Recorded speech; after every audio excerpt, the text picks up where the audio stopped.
Welcome to Burkland Gardens. Gil McNeil coming to you from a wholesale nursery, and you see in the background a lot of plants. It's going to be a fun day today. Max and I are going to go through some nursery stock that I have available to me, and I've known different wholesale nurseries. I was a landscape contractor for over 20 years, and wholesale nursery that's close by me is this one. I'm not going to name it. It's not someplace that you can go to, but I can get plants here, and they're available through me. So let's see what we can find on as far as some pre-bonsai material. Also, they're just great landscape plants as well.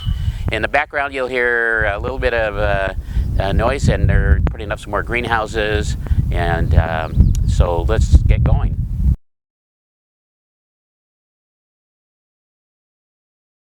Okay, so I've got in my hands here a Pieris. It's a variegated one called Flaming Silver.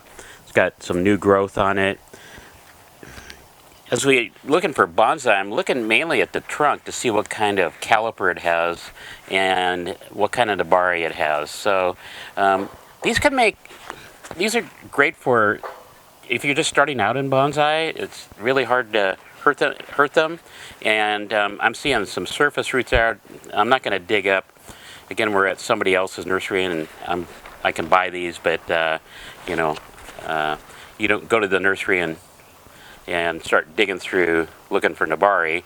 But I can expose a little bit, and I see a nice little trunk right there, some nice branch structure, make an upright type of a tree out of a shrub. So a lot of what we're going to be looking at today are shrubs that we can use for bonsai. And we don't have to put them into small pots right away. Let's develop them in training pots for a while, either in the ground or in training pots. So I think a nice candidate. Let's go on to something else. So picked up a honeysuckle, small leaves. Again, another nice one for you to work on, especially if you're just starting out. It's got two trunks. You could probably take it down to one if you wanted to, but leave this one as a sacrificial. Sacrificial we would leave to help thicken up this lower part. I've got some nice nabari down there. So these type of trees I can sell to the nursery in that $12 to $15 range. So it's a good entry level for that person just looking to start. It's hard to do anything wrong with this tree. It can be a nice shrub. They get little berries, little flowers. They have some fragrance to them, but not overly. And so interesting tree to work with and develop that nabari, that swelling trunk and roots that we like to see in bonsai. Just picked up another honeysuckle. It's a little different shade, a different type, but again, smaller leaf. I'm not going to dig too far into it.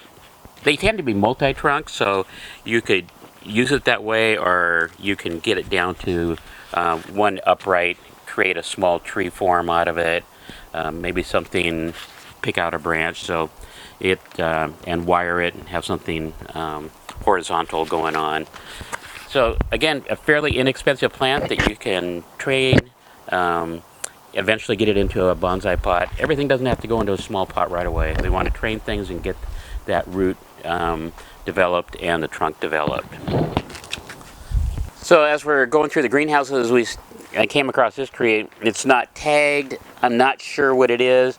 It caught Max's eye, and so what did you find interesting about this tree, Max? The multiple trunks, the clump style. Cool. The bark on it. Nice. Very cool. Yeah. So all those things. So we're not just looking for that ordinary thing, but things that can be developed that might be. So I'm not sure. Again, I'm going to have to ID this, find out if it flowers, exactly what it is, but it's got some potential for bonsai. So that's going to be on our list. So here is an Osmanthus, a variegated one. It's got a holly leaf type leaf. Not super pointed, but it does develop as it hardens off a little bit of a pokiness to it. Reach down in there to just kind of feel to see what we got going on. Looks like a nice trunk down there. We would want to expose that. So again, fairly inexpensive.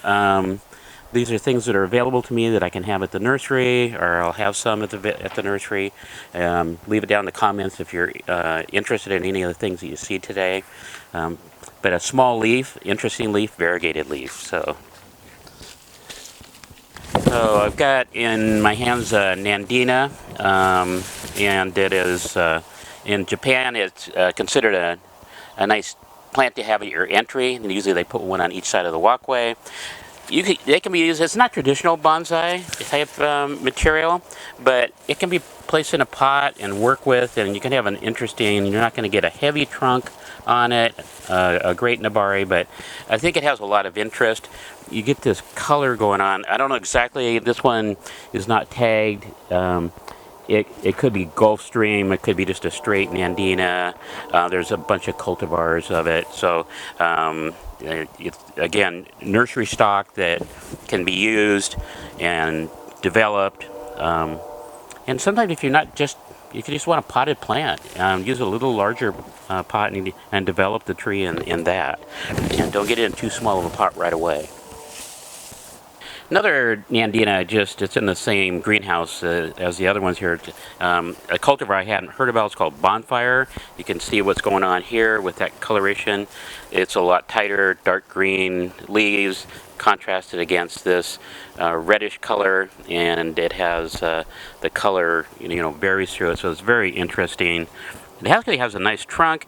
You're not going to develop, actually it's not bad, you're not going to get traditional bonsai out of it, but it's pretty interesting, and I think particularly for the beginner, this is the type of thing it's easy to work with, and again, develop it in a little bit larger pot or in the ground for a while, that you can get it into a nice sized pot later on. So we've just come across some camellias, and I've never used one for bonsai, but I know that they can be. They have nice upright structure. You have great flowers. The bark looks nice. It's just something that you can develop into a nice little upright tree that has a lot of interest. So don't rule out camellias. We're just going through everyday landscape stuff, that types of plants that you can use in for bonsai, or think about just potted plants as well. Think about developing them as well. Ah, look what I just found, some Japanese black pines. They're grafted ones. This one's Thunderhead. It's a dwarf variety, popular in the landscape. These are available to me. I'm not necessarily thinking about buying them right now because I have some material like this, but if people are interested and want to get a hold of me, I'm not shipping these days, so it's just, these are more for my local folks that might be interested in something like this, a Japanese black pine. So nice little graft. This was grafted probably a year ago, so it's considered a 2-year graft. You can see the nice candles on it. It's got some branching, and there's a whole group of them here. Something else, I'm just going to put this down for a second. I'm curious. Oh yeah, so these are giant sequoias, another grafted one. Not sure exactly what this could be. The weeping one, it could be the blue clone. Without, if I find a tag here, I can ID them, but it is a grafted one. So there's a whole grouping of black pines and giant sequoias. That's what's in this group right here.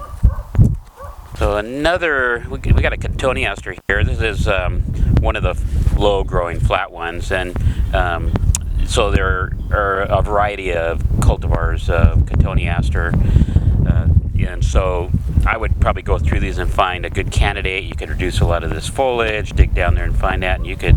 And I'm kind of finding it's pretty thin down there now, but it's just something you could develop along, but it's still a good candidate for everyday bonsai. So it's not just trees; it's shrubs and ground covers and lots of different things. So don't forget about those to use in your collection as well.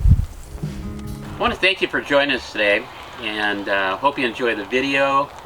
Subscribe, and we will see you next time. Thanks for joining us.